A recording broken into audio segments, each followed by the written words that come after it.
Hi, എല്ലാവർക്കും നമസ്കാരം. നമ്മുടെ പുതിയൊരു വ്ളോഗിലേക്ക് എല്ലാവർക്കും സ്വാഗതം. എല്ലാവരും സുഖമായിട്ടിരിക്കുമല്ലേ? ഞങ്ങളുടെ സുഖമായിട്ടിരിക്കുന്നു.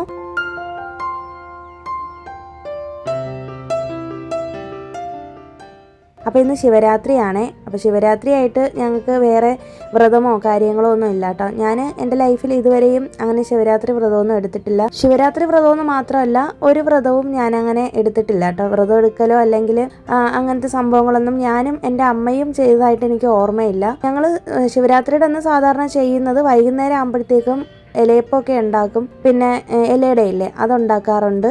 പിന്നെ അത് വെച്ചിട്ട് വൈകുന്നേരം ആകുമ്പോഴത്തേക്കും ക്ഷേത്രത്തിൽ പോവും. പിന്നെ വന്നതിന് ശേഷം ആ ഇലയപ്പം കഴിക്കും. പിന്നെ അങ്ങനെ ഉറക്കമൊഴിയലും കാര്യങ്ങളൊന്നും ഇതുവരെയും ചെയ്തിട്ടില്ല കേട്ടോ. ലൈഫിൽ ഇതുവരെയും ഞാനത് ഫോളോ ചെയ്തിട്ടില്ലാത്തൊരു കാര്യമാണ്. അതുകൊണ്ട് എനിക്ക് അതിനെക്കുറിച്ച് കൂടുതലായിട്ട് അറിയത്തതുമില്ല.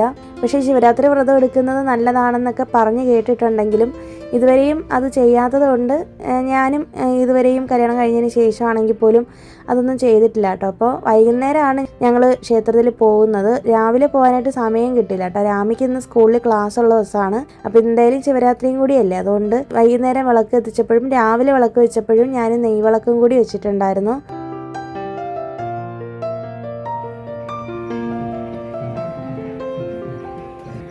അപ്പോൾ നമുക്കിവിടെ തൊട്ടടുത്ത് തന്നെ ഒരു ശിവക്ഷേത്രം ഉണ്ട്. അപ്പോൾ അവിടേക്കാണ് ഞങ്ങൾ പോയത്. അത്യാവശ്യം നല്ല തിരക്കാണ് കേട്ടോ. അല്ലെങ്കിൽ തന്നെ ഈ ക്ഷേത്രത്തിൽ നല്ല തിരക്കാണ്. അപ്പോൾ എന്തായാലും ശിവരാത്രി ആകുമ്പോഴത്തേക്കും പറയണ്ടല്ലോ. ഒരാഴ്ച മുന്നേ ഇവിടെ ഉത്സവം തുടങ്ങിയെന്നാണ് കേട്ടോ തോന്നുന്നത്. അങ്ങനെ വൈകുന്നേരം ആയപ്പോഴത്തേക്കാണ് ഇങ്ങോട്ടേക്ക് വന്നത്. അപ്പോൾ ഹസ്ബൻഡിന് ഇന്ന് ഡ്യൂട്ടി ഉള്ള ദിവസമാണ്. ഓഫീസിൽ പോവണ്ട, വീട്ടിലിരുന്നിട്ടാണ് ജോലി ചെയ്യുന്നത്. അപ്പോൾ എന്തായാലും നമുക്ക് ഒരുപാട് നേരം ഇവിടെ ഇരിക്കാനായിട്ട് പറ്റത്തില്ല. ഒന്ന് തൊഴുതതിന് ശേഷം ഒരു 15 മിനിറ്റോളം അവിടെ ഇരുന്നിട്ട് തിരികെ വീട്ടിലേക്ക് പോകാം എന്നുള്ളൊരു പ്ലാനിലാണ് ഇരിക്കുന്നത്. അപ്പോൾ വൈകുന്നേരം വന്നപ്പോഴത്തേക്കും നല്ല രസമായിരുന്നു കേട്ടോ കാണാനൊക്കെ. നല്ല തിരക്കാണ്.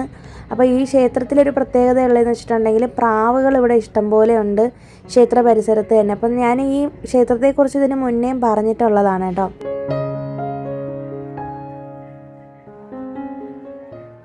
അപ്പോൾ ഇത് കുറേ വർഷം പഴക്കമുള്ള ക്ഷേത്രം എന്നാണ് എന്നോട് ഹസ്ബൻഡ് പറഞ്ഞത്. നല്ല കാലപ്പഴക്കമുള്ളൊരു ക്ഷേത്രമാണെന്നാണ് പറഞ്ഞത്. അപ്പോൾ അതുകൊണ്ട് തന്നെ ഇവിടുത്തെ ഒരു അറ്റ്മോസ്ഫിയറും ഒക്കെ നല്ല രസമാണ് കാണാനും ഒക്കെ. കാരണം കല്ല് കൊണ്ടുണ്ടാക്കിയിട്ടുള്ള അമ്പലമാണ് കേട്ടോ. തമിഴ്നാട്ടിലെ ഒരു ടെമ്പിൾ സ്ട്രക്ചർ നിങ്ങൾക്ക് അറിയാമല്ലോ. അപ്പോൾ നല്ല തണുപ്പാണ് ഇതിൻ്റെ ഉള്ളിലൊക്കെ കയറുമ്പോഴും ഒക്കെ. നല്ല തിരക്കായിരുന്നു. അപ്പോൾ നമ്മൾ ഇടയ്ക്കിടയ്ക്ക് ഈ ക്ഷേത്രത്തിൽ വരാറുണ്ട്. അപ്പം ഇന്നെന്തായാലും അത്യാവശ്യം നല്ല തിരക്കുള്ള കാരണം കൊണ്ട് ഞങ്ങൾ ക്യൂ ഒക്കെ നിന്നിട്ട് തൊഴാനായിട്ട് ഉള്ളിലേക്ക് കയറിയപ്പോൾ തന്നെ ഏകദേശം ഒരു 1 മണിക്കൂറോളം എടുത്തിട്ടുണ്ടായിരുന്നു കേട്ടോ. അത്രയ്ക്കും തിരക്കായിരുന്നു. അപ്പം ഞങ്ങളൊരു 5 മണിക്കാണ് വീട്ടിൽ നിന്ന് ഇറങ്ങിയത്. അപ്പോൾ നമ്മുടെ വീട്ടിൽ നിന്ന് ഒരു 10 മിനിറ്റ് ദൂരമേ ഉള്ളൂ. 5:10 ആയപ്പോഴത്തേക്ക് ഇങ്ങോട്ടേക്ക് എത്തി. പക്ഷേ ക്ഷേത്രത്തിനകത്തേക്ക് കയറി തൊഴുതിട്ട് ഇറങ്ങാനായിട്ട് 6 മണിയായി. അപ്പോൾ അത് കഴിഞ്ഞിട്ട് കുറച്ച് നേരം ഇവിടെ നിന്ന് ഇരുന്നിട്ട് വരാമെന്ന് കരുതി. അപ്പോൾ പുറത്ത് ഡാൻസൊക്കെ നടക്കുന്നുണ്ടായിരുന്നു. കുട്ടികളുടെ സ്റ്റേജ് പെർഫോമൻസ് ഒക്കെ ഉണ്ടായിരുന്നു കേട്ടോ പുറത്ത്. അപ്പോൾ അതേ ആ ഒരു സൈഡിൽ ഡാൻസ് നടക്കുന്നുണ്ട്. അപ്പം ഞങ്ങൾ വന്ന സമയത്ത് നോക്കിയപ്പോഴത്തേക്ക് ഇവിടെ പ്രസാദം കൊടുക്കുന്നുണ്ട്. ഇതുപോലെ അന്നദാനം പോലെയാണ്. അപ്പം നമുക്കിന്ന് വെജിറ്റബിൾ ബിരിയാണിയാണ് കിട്ടിയത്. തൈര് സാദം, സാമ്പാർ സാദം ഇതെല്ലാം ഉണ്ടായിരുന്നു കേട്ടോ. ഇവിടെ വെജിറ്റബിൾ ബിരിയാണി ബ്രിഞ്ചി എന്നാണ് പറയുന്നത്. അപ്പം ഞങ്ങളതൊക്കെ മേടിച്ച് കഴിച്ചിട്ട് നേരെ വീട്ടിലേക്ക് വന്നു.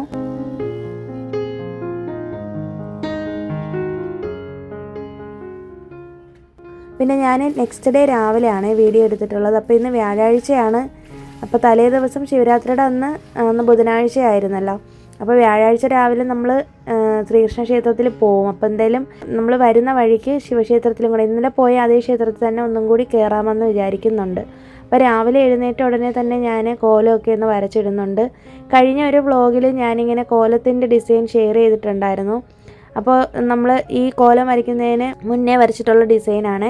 അപ്പോൾ ഞാനത് ഷെയർ ചെയ്യാത്തതുകൊണ്ട് 1-2 പേര് ചോദിച്ചായിരുന്നു എന്തുകൊണ്ടാണ് ഇങ്ങനെ ഷെയർ ചെയ്യാത്തതെന്ന്. അപ്പോൾ ഞാനന്ന് വീഡിയോ എടുത്തില്ലായിരുന്നു കേട്ടോ വരയ്ക്കുന്നത്. അപ്പോൾ നിങ്ങൾക്ക് ഞാൻ കോലം വരയ്ക്കുന്നതൊക്കെ കാണാനായിട്ട് ഇഷ്ടമുണ്ടെന്ന് പറഞ്ഞതിൽ ഒരുപാട് താങ്ക്സ് ഉണ്ട്. അപ്പോൾ അങ്ങനെ എന്തായാലും എനിക്ക് പെട്ടെന്ന് തോന്നിയൊരു ഡിസൈൻ ഞാൻ ജസ്റ്റ് ഒന്ന് വരച്ചിട്ടതാണ്. എങ്ങനെ ഉണ്ടെന്നൊന്ന് കമൻറ്റ് ചെയ്തേക്കൂ.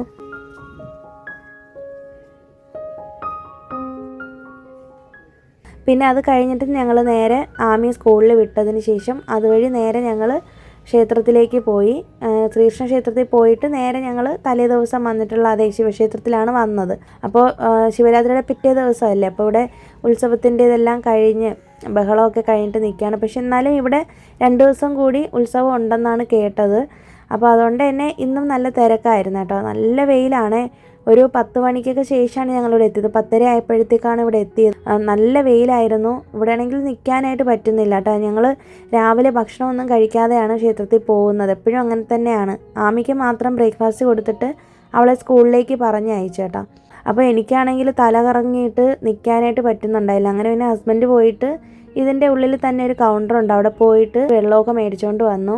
അപ്പോൾ ഞാൻ പറഞ്ഞില്ലേ ഇവിടെ പ്രാവുകൾ ഒരുപാടുണ്ടെന്ന്, അപ്പോൾ അതാണ് കണ്ടത്. പിന്നെ വീട്ടിലേക്ക് വന്നതിന് ശേഷം വന്ന ഉടനെ തന്നെ ഞാൻ രാവിലെ ആമിയുടെ വൈറ്റ് ഷൂ ഉണ്ടല്ലോ, അത് ഞാൻ വെള്ളത്തിലിട്ടിട്ടാണ് പോയത്. അതൊന്ന് കഴുകി ടെറസിൻ്റെ മേലെ കൊണ്ടുവന്ന് വെക്കാമെന്ന് കരുതി. അവർക്ക് തിങ്കളാഴ്ചയും വെള്ളിയാഴ്ചയാണ് വൈറ്റ് ഷൂ ഇടേണ്ടത് കേട്ടോ. അപ്പോൾ അങ്ങനെ ഞാൻ അതൊക്കെ ഒന്ന് കഴുകി. അപ്പോൾ നോക്കിയപ്പോഴത്തേക്കും ഉണ്ട് ടെറസിൻ്റെ മേലെ കയറിയതല്ലേ, ചെടികളെയും കൂടി ഒന്ന് നോക്കാമെന്ന് കരുതി കേട്ടോ. ഭയങ്കര വെയിലാണ്, ചെടികളൊക്കെ വാടി നിൽക്കുകയാണ്. അപ്പോൾ ഞാൻ എന്തായാലും എല്ലാത്തിലും ഒന്ന് വെള്ളമൊക്കെ ഒന്ന് ഒഴിച്ചിട്ട് താഴേക്ക് വന്നു. പിന്നെ രാവിലെ ബ്രേക്ക്ഫാസ്റ്റൊക്കെ ഉണ്ടാക്കിയതിൻ്റെ പാത്രം ഒന്നും കഴുകാതെയാണ് പോയത് വീട്ടിൽ നിന്ന്. അപ്പോൾ അതൊക്കെ ഒന്ന് കഴുകുന്നുണ്ട്.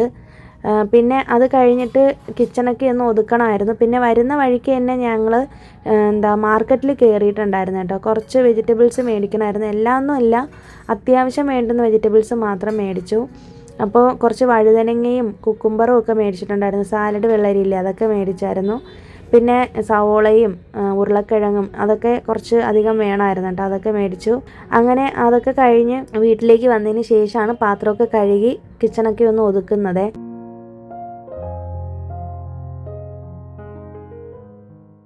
പിന്നെ ഞാൻ വൈകുന്നേരമാണ് കേട്ടോ വീഡിയോ എടുത്തിട്ടുള്ളത്. വൈകുന്നേരം ആമി സ്കൂളൊക്കെ വിട്ട് വന്നതിന് ശേഷമാണ് വീഡിയോ എടുത്തിട്ടുള്ളത്. അപ്പോൾ ഞാൻ എന്തായാലും വൈകുന്നേരം ഒരു ഈവനിങ് സ്നാക്കും കൂടി ചെയ്യാമെന്ന് കരുതുന്നുണ്ട് കേട്ടോ. കഴിഞ്ഞ ദിവസം ഞാൻ വീഡിയോയിൽ ഷെയർ ചെയ്തത് തന്നെയാണ്. അപ്പോൾ ഇത് കുറച്ച് ഡിഫറെൻ്റ് ആയിട്ടാണ് ഈ ഒരു സ്നാക്ക് ചെയ്യുന്നത്. ബ്രെഡ് ഓംലെറ്റ് തന്നെയാണ്, പക്ഷേ ഇതൊരു വ്യത്യാസം കൂടി ഉണ്ട് കേട്ടോ. പിന്നെ രാവിലെ ഞാൻ ആ ഒരു വെജിറ്റബിൾസ് ഒന്നും എടുത്ത് ഫ്രിഡ്ജിലേക്ക് വെച്ചിട്ടില്ലായിരുന്നു. എനിക്ക് പിന്നെ ക്ഷീണം കാരണം ഞാൻ പോയി കിടക്കുകയാണ് ചെയ്തത്. ഞാൻ അങ്ങനെ ഉറങ്ങാറില്ല. കുറച്ച് വീഡിയോ എഡിറ്റിങ്ങും കാര്യങ്ങളൊക്കെ ഉണ്ടായിരുന്നു, റെസ്റ്റൊക്കെ എടുത്തിട്ടോ. പിന്നെ ആമി വന്നതിന് ശേഷമാണ് എഴുന്നേറ്റത്. അപ്പോൾ നമ്മളിന്ന് ബ്രെഡ് ഓംലെറ്റ് ചെയ്യാൻ വേണ്ടിയിട്ടുള്ള പുതിന ചട്നിയാണ് ആദ്യം ചെയ്യുന്നത്. അതിന് വേണ്ടിയിട്ട് കുറച്ച് പുതിന എടുത്തിട്ടുണ്ട്, 1 പിടിയോളം എടുത്തു. 2 അല്ലി വെളുത്തുള്ളിയും 1 പച്ചമുളകും 1 ചെറിയ കഷ്ണം ഇഞ്ചിയും നല്ല ജീരകവും ആവശ്യത്തിന് വെള്ളം ഒഴിച്ച് കുറച്ച് വിനാഗിരിയും പാകത്തിന് ഉപ്പും കൂടി ഒഴിച്ചിട്ട് നല്ല ഫൈൻ പേസ്റ്റായിട്ട് അരച്ചെടുക്കുന്നുണ്ട്. അപ്പോൾ ഇങ്ങനെയാണ് ഞാൻ ദോശയ്ക്കാണെങ്കിലും ഒക്കെ പുതിന ചട്നി തയ്യാറാക്കുന്നത്. പക്ഷേ ദോശയ്ക്ക് ചെയ്യുന്ന സമയത്ത് നമ്മൾ കടുകും കൂടി താളിച്ച് ചേർക്കാറുണ്ട് കേട്ടോ. അപ്പോൾ പുതിന കഴിക്കുന്നത് നല്ലതാണ് ശരീരത്തിനൊക്കെ, കുറച്ചും കൂടി നമുക്കൊന്ന് റിഫ്രഷ്മെൻ്റൊക്കെ ആവുകയൊക്കെ ചെയ്യും. അപ്പോൾ ഇതിന് ഗ്രീൻ ചട്നി എന്നാണ് പറയുന്നത് കേട്ടോ. പിന്നെ വേണമെന്നുണ്ടെങ്കിൽ ഇതിനകത്ത് കുറച്ച് മല്ലിയില കൂടി ചേർക്കാം. പക്ഷേ ഞാനിപ്പോൾ മല്ലിയില ചേർത്തിട്ടില്ല, പുതിന മാത്രമാണ് ചേർത്തിരിക്കുന്നത്. ഇത് നമ്മളിപ്പോൾ ബ്രെഡ് ഓംലെറ്റ് ചെയ്യാൻ വേണ്ടിയിട്ടാണ് എടുത്തിട്ടുള്ളത്. അങ്ങനെ അതിൻ്റെ പാകത്തിന് ഉപ്പും എല്ലാം ഉണ്ടോ എന്ന് ചെക്ക് ചെയ്തതിന് ശേഷം ഞാനടുത്ത് മയനൈസ് ചെയ്യുന്നുണ്ട്. മയനൈസ് ചെയ്യാനും കഴിഞ്ഞ വീഡിയോയിൽ ഡീറ്റെയിൽ ആയിട്ട് പറഞ്ഞിട്ടുള്ളതാണ്. എന്നാലും കാണാത്തവരാരെങ്കിലും ഉണ്ടെങ്കിൽ ഒന്ന് ഷെയർ ചെയ്യാമെന്ന് കരുതി കേട്ടോ. അപ്പോൾ അതിന് വേണ്ടിയിട്ട് ഞാനിന്ന് 3 മുട്ടയാണ് എടുക്കുന്നത്. മുട്ടയുടെ വെള്ളം ആദ്യം നമുക്ക് ഈ ഒരു മിക്സിയുടെ ചെറിയ ജാറിലേക്ക് ഇട്ട് കൊടുക്കാം. മുട്ടയുടെ വെള്ളയിലാണ് മയനൈസ് ചെയ്യുന്നത്. ചിലർക്ക് ഈ മയനൈസിൻ്റെ ടേസ്റ്റ് ഇഷ്ടമില്ല എന്ന് പറഞ്ഞ് കേട്ടിട്ടുണ്ട്. അപ്പോൾ ഇവിടെ നമുക്കാർക്കും അങ്ങനത്തെ ഒരു പ്രശ്നമില്ല കേട്ടോ. ഞാൻ ഈ മയനൈസൊക്കെ ഉണ്ടാക്കാനായിട്ട് പഠിച്ചത് കൊറോണ സമയത്തായിരുന്നു. അപ്പോൾ ആ ഒരു സമയത്ത് ഇങ്ങനെ കേക്ക് ഉണ്ടാക്കാനും ഹോം മെയ്ഡ് പിസ്സ ഉണ്ടാക്കാനും ഒക്കെ ഇങ്ങനെ ശ്രമിച്ചായിരുന്നു കേട്ടോ. പക്ഷേ എനിക്ക് ഒരിക്കലും സക്സസ് ആയിട്ട് വരാത്തൊരു സാധനമാണ് ഹോം മെയ്ഡ് പിസ്സ. പക്ഷേ എനിക്ക് ഈ ഒരു മയനൈസും ബാക്കി സംഭവങ്ങളൊക്കെ കേക്കും കാര്യങ്ങളൊക്കെ പെർഫെക്റ്റ് ആയിട്ട് തന്നെ കിട്ടിയിട്ടുണ്ടായിരുന്നു കേട്ടോ, വീട്ടിൽ തന്നെ നമ്മൾ ചെയ്തപ്പോൾ. അങ്ങനെ മയനൈസ് തയ്യാറാക്കി എടുത്തിട്ടുണ്ട്. മുട്ടയുടെ വെള്ളയും സൺഫ്ലവർ ഓയിലും കൂടി ഇട്ടിട്ട് ബാക്ക് പൾസ് ഇട്ട് ഒന്ന് ബീറ്റ് ചെയ്ത് എടുത്തിട്ട് 1 അല്ലി വെളുത്തുള്ളിയും ചേർത്ത് കുറച്ച് വിനാഗിരിയും കൂടി ഒഴിച്ച് ആവശ്യത്തിന് ഉപ്പും ലേശം പഞ്ചസാരയും കൂടി ഇട്ടിട്ടാണ് നമ്മൾ മയനൈസ് തയ്യാറാക്കുന്നത്.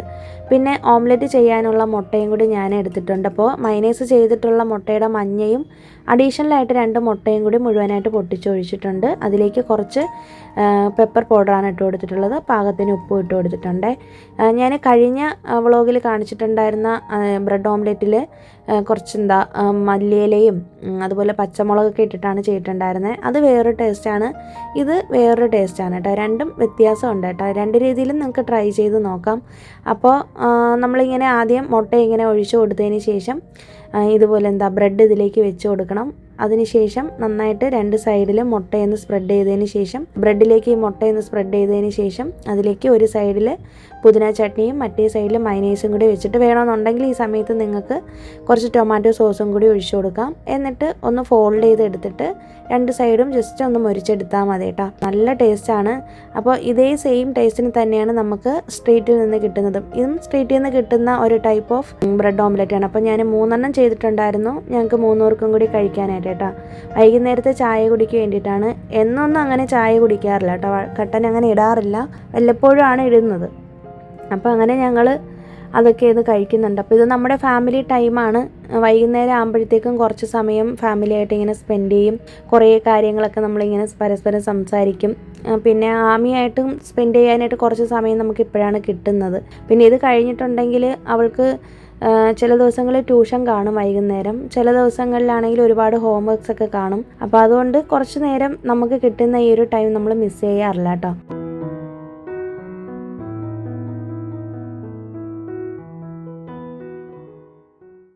അങ്ങനെ പിന്നെ ഈ ബ്രെഡ് ഓംലെറ്റിൽ നമ്മൾ മയനൈസും ഈ ഒരു ടൊമാറ്റോ സോസും കൂടെ മിക്സ് ചെയ്തിട്ടാണ് കഴിക്കുന്നത്. പിന്നെ കുറേ തുണികളുണ്ടായിരുന്നേ, രാവിലെ കഴുകിയിട്ടിട്ടാണ് ഞാൻ പോയത്. അപ്പോൾ അതൊക്കെ എടുത്തുകൊണ്ട് വന്നിട്ടുണ്ട്. അത് ഞാൻ മടക്കി വെക്കാനായിട്ട് മടി പിടിച്ചിരിക്കുകയായിരുന്നു. അപ്പോൾ എന്തായാലും കുറച്ച് നേരം ഇവരൊക്കെ ഒന്ന് റെസ്റ്റ് എടുക്കുന്ന സമയത്ത് ഞാനിതൊന്ന് ചെയ്ത് വെക്കാമെന്ന് കരുതി. തൊട്ട് പുറകിൽ ആമി ഇരിപ്പുണ്ട്. അപ്പോൾ അവൾ കഴിച്ചുകൊണ്ടിരിക്കുകയാണ് ഓംലെറ്റ്. ഞാൻ പെട്ടെന്ന് കഴിച്ചിട്ട് വന്നിട്ട് ബാക്കി പണികളൊക്കെ ചെയ്യാമെന്ന് കരുതുന്നുണ്ട്.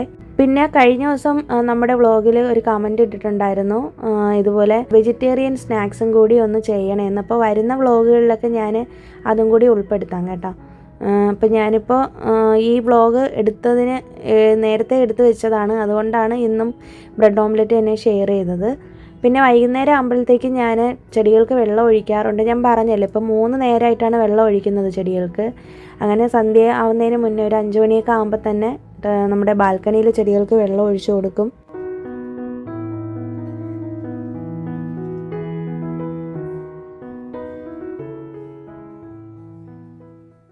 പിന്നെ നമ്മുടെ പുതിന ചെടി ചെറുതായിട്ടൊന്ന് തളിർത്ത് വരാനായിട്ട് തുടങ്ങിയിട്ടുണ്ട്. അതിൽ ഒരു മേലെ പോർഷനിലുണ്ടായിരുന്ന ഒരു പുതിന ഇലയെല്ലാം കരിഞ്ഞു പോയിട്ടുണ്ട്. എന്നാലും പുതിയ ഇലകൾ കിളിർത്ത് വരാനായിട്ട് തുടങ്ങിയിട്ടുണ്ട് കേട്ടോ. ഞാൻ ഫസ്റ്റ് ടൈമാണ് ഈ ഒരു ബാൽക്കണിയിൽ ഒരു പുതിന വെച്ചപ്പോഴത്തേക്കും മര്യാദയ്ക്ക് അത് വളർന്ന് കിട്ടുന്നത്. ഇല്ലെങ്കിൽ ഭയങ്കര ബുദ്ധിമുട്ടാണ്. എലിയുടെയൊക്കെ ശല്യമുള്ള കാരണം കൊണ്ട് അതെല്ലാം വന്ന് കടിച്ചെടുത്തിട്ട് പോവും. അങ്ങനെ നമുക്ക് അധികം അങ്ങനെ കിട്ടത്തില്ലായിരുന്നു കേട്ടോ. പിന്നെ ഇതിനിടയിൽ തന്നെ ഞാൻ തുണികളെല്ലാം മടക്കി വെച്ചിട്ട് റൂമിൽ കൊണ്ട് വയ്ക്കാതെയാണ് ചെടി നനയ്ക്കാനായിട്ട് പോയത്. പിന്നീട് അത് വിട്ടു പോകത്തില്ല, അതുകൊണ്ട് പെട്ടെന്ന് പോയിട്ട് ചെടി നനച്ചതായിരുന്നു. ഹസ്ബൻഡും മോളും കൂടി ടെറസിൻ്റെ മേലേക്ക് പോയേക്കാണ്. അപ്പം ഞാൻ ഇവിടെ നിന്ന് അടിച്ചു വാരി ഇട്ടതിന് ശേഷം മേലേക്ക് വരാമെന്ന് പറഞ്ഞായിരുന്നു കേട്ടോ. ഇനിയിപ്പോൾ വൈകുന്നേരം നമുക്ക് വിളക്കൊക്കെ വെക്കേണ്ടതാണ്. ദിവസവും എനിക്ക് തോന്നുന്നത് ഒരു 3 നേരമെങ്കിലും ഞാൻ വീടിനുള്ളിൽ അടിച്ചു വാരാറുണ്ട് കേട്ടോ. വൈകുന്നേരം ഒരു സന്ധ്യയ്ക്കൊക്കെ മുന്നേ ഒരു 5 മണിക്കൊക്കെ ആകുമ്പോഴത്തേക്കും തന്നെ വീടൊക്കെ ഒന്ന് മോപ്പ് ചെയ്യുന്ന ദിവസങ്ങളിലാണെങ്കിൽ മോപ്പ് ചെയ്ത് വെക്കും. തലേ ദിവസം മോപ്പിംഗ് ചെയ്തത് കൊണ്ട് ശിവരാത്രിയുടെ തലേന്ന് ഞാൻ ചെയ്തായിരുന്നു, അതുകൊണ്ടാണ് ഇന്നിപ്പോൾ മോപ്പിംഗ് ചെയ്യാത്തത്. പിന്നെ അങ്ങനെ അടിച്ച് വാരുന്നതേ ഉള്ളൂ. ഇന്നിപ്പോൾ അടിച്ചൊക്കെ വാരിയതിന് ശേഷം ടെറസിൻ്റെ മേലെ വന്നിട്ട് ഇവിടുത്തെ ചെടികൾക്കും കൂടി വെള്ളം ഒഴിച്ചു കൊടുത്തിട്ടുണ്ട്. ഞാനിങ്ങനെ ചെടികൾക്ക് വെള്ളം ഒഴിക്കാൻ എനിക്ക് പറ്റാത്ത ദിവസങ്ങളിൽ മേലെ വരാം, എനിക്ക് തിരക്കുള്ള ദിവസങ്ങളിലാണെങ്കിൽ ഹസ്ബൻഡ് വന്നിട്ട് വെള്ളം ഒഴിച്ച് കൊടുക്കാറുണ്ട് കേട്ടോ. അപ്പോൾ ഈ ഒരു വെയിൽ കാലം ആയതുകൊണ്ട് നമ്മൾ നന്നായിട്ട് ചെടികളെ സൂക്ഷിച്ചേ പറ്റത്തുള്ളൂ. പെട്ടെന്ന് തന്നെ വാടിപ്പോകും കേട്ടോ, അതുകൊണ്ട് ഒരു ബുദ്ധിമുട്ടുണ്ട്. പിന്നെ എനിക്ക് ചെടികൾ ഞാനിനി വെക്കുന്നില്ല എന്നൊക്കെ പറഞ്ഞിരുന്നതാണ്, പക്ഷെ എന്നാലും എനിക്ക് പറ്റുന്നില്ല കേട്ടോ. ഞാൻ എത്രയൊക്കെ ചെടികൾ ഇനി വെക്കുന്നില്ല എന്ന് വിചാരിച്ചാലും അത് ഓട്ടോമാറ്റിക്കായിട്ട് ഗാർഡനിങ്ങിലേക്ക് എൻ്റെ ഒരു മൈൻഡ് അങ്ങോട്ട് പോവാറുണ്ട്. ഈ ഒരു വലിയ ജാറിലായിരുന്നല്ലോ നമ്മൾ കാച്ചിയ എണ്ണ വെച്ചിട്ടുണ്ടായിരുന്നു. അപ്പോൾ ഞാൻ എനിക്കെടുത്ത് ഉപയോഗിക്കാനുള്ള ഒരു കൺവീനിയൻസിന് വേണ്ടിയിട്ട് ചെറിയൊരു ബോട്ടിലേക്ക് മാറ്റിയിട്ടുണ്ട്. പ്രത്യേകിച്ച് ഹസ്ബൻഡിന് ഇത് വലിയ ബോട്ടിൽ എടുക്കാനുള്ളൊരു ബുദ്ധിമുട്ടുള്ള കാരണം ആമിക്കൊക്കെ ചിലപ്പോൾ ഹസ്ബൻഡാണ് എണ്ണ തേപ്പിച്ച് കൊടുക്കാറുള്ളത്. അപ്പോൾ ചില സമയത്ത് ആമിയും ഈ എണ്ണയൊക്കെ വന്ന് എടുക്കാറുണ്ട് കേട്ടോ. അപ്പോൾ തറയിൽ വീണ് പൊട്ടിപ്പോകുമെന്നുള്ളൊരു പേടിയുണ്ട്, ചെറിയൊരു ബോട്ടിലേക്ക് മാറ്റിയതാണ്. പിന്നെ അത് കഴിഞ്ഞിട്ട് നേരെ വന്നിട്ട് വിളക്കൊക്കെ ഒന്ന് തേച്ച് കഴുകി വെച്ചിട്ടുണ്ടായിരുന്നു നേരത്തെ തന്നെ. അതൊക്കെ ഒന്ന് എടുത്ത് തുടച്ച് ക്ലീൻ ചെയ്ത് ഞാൻ വിളക്കൊക്കെ ഒന്ന് വെച്ചിട്ട് ലളിതാ സഹസ്രനാമം കൂടി ഒന്ന് ചൊല്ലുന്നുണ്ട്. ഇപ്പം ഞാൻ ചൊവ്വ വെള്ളി ദിവസങ്ങളിലാണ് സഹസ്രനാമം ചൊല്ലുന്നത്, ലളിതാ സഹസ്രനാമം ചൊല്ലുന്നത്.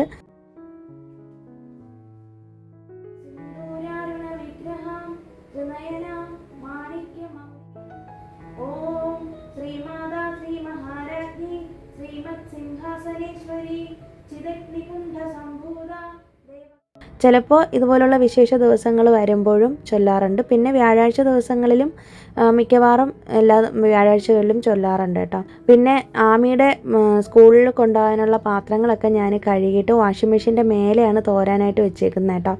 കാരണം അവൾക്ക് രാവിലെ എടുത്ത് കൊണ്ടുപോകാനുള്ള എളുപ്പത്തിന് വേണ്ടിയിട്ടാണ്. ഇല്ലെങ്കിൽ ഞാൻ ഇങ്ങനെ അന്വേഷിച്ച് നടക്കും. അപ്പോൾ എനിക്ക് കാണാൻ പറ്റുന്ന സ്ഥലത്ത് ഞാനിങ്ങനെ വെച്ചേക്കും. ചിലപ്പോൾ കൗണ്ടർ ടോപ്പിലായിരിക്കും വെച്ചേക്കുന്നത്. കുറച്ച് പാത്രം കൂടി സിങ്കിനകത്ത് കിടപ്പുണ്ട്, അതൊക്കെ ഒന്ന് എടുത്ത് കഴുകണം രാത്രി ആകുമ്പോഴത്തേക്കും. പിന്നെ ഫ്രൂട്ട്സ് മേടിച്ചുകൊണ്ട് വന്നിട്ടുണ്ടായിരുന്നു ഹസ്ബൻഡ് പോയിട്ട്. അപ്പോൾ അതൊക്കെ എടുത്തൊന്ന് കറക്റ്റ് സ്ഥാനത്തൊക്കെ വെച്ചിട്ടുണ്ട്. ഞാൻ ആ ഒരു ഗ്ലാസിൻ്റെ ആ ഒരു ഷെൽഫിലാണ് കേട്ടോ വെക്കുന്നത്. പിന്നെ കൗണ്ടർ ടോപ്പൊക്കെ ഒന്ന് ക്ലീൻ ചെയ്തിടുന്നുണ്ട്. പിന്നെ ഇതിൻ്റെ ഇടയിൽ തന്നെ ആമി ഹോംവർക്സ് ഒക്കെ എഴുതുന്നുണ്ട്, അവളെ പഠിപ്പിക്കണം. അപ്പോൾ ഞാൻ ഡിന്നർ ഉണ്ടാക്കുന്നതിനിടയിൽ തന്നെ അവളെ പഠിപ്പിക്കുകയും കൂടി വേണം. അപ്പോൾ ഇടയ്ക്കിടയ്ക്ക് ഞാൻ അവളെയും ശ്രദ്ധിക്കും, ഇതിനിടയിൽ ഞാൻ കുക്കിങ്ങും ചെയ്യും. ഹസ്ബൻഡും അവളെ ശ്രദ്ധിക്കുന്നുണ്ട്. ഞങ്ങൾ രണ്ടുപേരും കൂടിയാണ് ചില ദിവസങ്ങളിൽ, എനിക്ക് ഭയങ്കരമായിട്ട് ജോലിയുള്ള ദിവസങ്ങളിലാണെങ്കിൽ അവളെ ഹസ്ബൻഡാണ് പഠിപ്പിക്കുന്നത് കേട്ടോ. ഹെൽപ്പ് ചെയ്ത് കൊടുക്കാറുണ്ട്. എന്നാലും ഞാൻ അടുത്തിരുന്നാലാണ് അവൾക്ക് ശരിയാവുള്ളൂ. അത് എത്ര ഇതാണെങ്കിലും തിരക്കാണെങ്കിലും എൻ്റെ തിരക്കൊക്കെ കഴിഞ്ഞിട്ട് ചെന്നാൽ മതിയെന്ന് പറയും അവളിപ്പോൾ. ഞാനും കൂടി ഇടയ്ക്കൊന്ന് പോയി നോക്കുന്നുണ്ട്. അപ്പോൾ ഞാനിന്ന് എന്തെങ്കിലും നൈറ്റ് ഡിന്നറിന് വേണ്ടിയിട്ട് അപ്പവും മുട്ടക്കറിയാണ് വെക്കുന്നത്. അപ്പോൾ രാവിലെ നമ്മൾ അപ്പത്തിന് അരച്ച മാവിരിപ്പുണ്ട്. അപ്പോൾ എന്തെങ്കിലും മുട്ടക്കറിയും കൂടി വെക്കാമെന്ന് കരുതി കേട്ടോ. ഞാൻ ഈ ഒരു മൺചട്ടിയിലാണ് മുട്ടക്കറി വയ്ക്കുന്നത്. നല്ലതായിട്ട് നമുക്ക് കിട്ടും, നല്ല ടേസ്റ്റാണ്. ഞാനങ്ങനെ അധികം നോൺ സ്റ്റിക്ക് പാത്രങ്ങളൊന്നും ഉപയോഗിക്കാറില്ല. എൻ്റെ അടുത്ത് ഇല്ല കേട്ടോ, ഒരു പാത്രമാണ് ഉള്ളത്. പിന്നെ കൂടുതലും അയണിലുള്ള ഒരു ഇരുമ്പിലുള്ള ചട്ടിയും പിന്നെ ഇതുപോലെ മൺചട്ടിയൊക്കെയാണ് ഉള്ളത് എൻ്റെ അടുത്ത്. അങ്ങനെ മുട്ടക്കറി വെക്കാനുള്ളതെല്ലാം റെഡിയാക്കുന്നുണ്ട്. സവോളയൊക്കെ വഴറ്റി പിന്നെ മല്ലിയും മുളകും കൂടി ഒരുമിച്ചിട്ട് പൊടിച്ചിട്ടുള്ള ആ ഒരു മസാല അതൊക്കെ ചേർത്തിട്ട് ഗരം മസാലയൊക്കെ ചേർത്ത് നന്നായിട്ട് വഴറ്റിയെടുത്ത് പച്ചമണം പോയതിന് ശേഷം അതിലേക്ക് തക്കാളി ഇട്ട് കൊടുത്തിട്ട് വെള്ളവും കൂടി ഒഴിച്ച് വെച്ച്, ആവശ്യത്തിന് വെള്ളമാണ് ഒഴിച്ചിട്ടുള്ളത്. എന്നിട്ട് അടച്ചു വെച്ചിട്ട് ഞാൻ നേരെ ആമിയുടെ അടുത്തേക്ക് ഓടിയേക്കാണ് കേട്ടോ. സിമ്മിലിട്ടിട്ടാണ് പോയേക്കുന്നത്. അപ്പോൾ ഇടയ്ക്കിടയ്ക്ക് വന്നിട്ട് കിച്ചണിലും നോക്കണം, ആമിയുടെ കാര്യവും നോക്കണം. അപ്പം ഒരേ സമയം രണ്ടും കൂടി ചെയ്യുമ്പോഴത്തേക്കും എനിക്കും സമയം ഒന്ന് ഇതായി കിട്ടും, അവളെയും ശ്രദ്ധിക്കാനായിട്ട് പറ്റുമല്ലോ. മറ്റേതാണെന്നുണ്ടെങ്കിൽ ഞാൻ കിച്ചണിൽ എല്ലാ പണിയും കഴിഞ്ഞിട്ട് അങ്ങോട്ടേക്ക് പോകുമ്പോഴത്തേക്കും ഒരുപാട് ലേറ്റ് ആവുന്ന പോലെ തോന്നും പഠിപ്പിച്ചൊക്കെ കഴിയാനായിട്ട്. കുറേ ഹോംവർക്സ് ഒക്കെ കാണും, പിന്നെ ഡെയിലി പഠിക്കുന്ന പോർഷൻസ് പഠിപ്പിക്കണം. അപ്പോൾ അതുകൊണ്ട് ഞാൻ എന്തായാലും അവൾ ആ ഹോംവർക്സ് ഒക്കെ എഴുതുന്നതിനിടയിൽ വന്നിട്ട് ഡിന്നറൊക്കെ ചെയ്യാമെന്ന് കരുതി. അങ്ങനെ എല്ലാം റെഡിയാക്കി വെച്ചതിന് ശേഷം ഞാൻ അവളോട് പോയി പറഞ്ഞിട്ട് ടൈം ടേബിൾ അനുസരിച്ച് ബുക്സൊക്കെ എടുത്ത് വെച്ച് കൊടുത്തു. ഇത്രയൊക്കെയുള്ളൂ ഇന്നത്തെ വീഡിയോയിലെ വിശേഷങ്ങൾ. പുതിയൊരു വീഡിയോ ആയിട്ട് നമുക്കിനി വീണ്ടും കാണാം. അതുവരേക്കും എല്ലാവർക്കും ബൈ. Thanks for watching.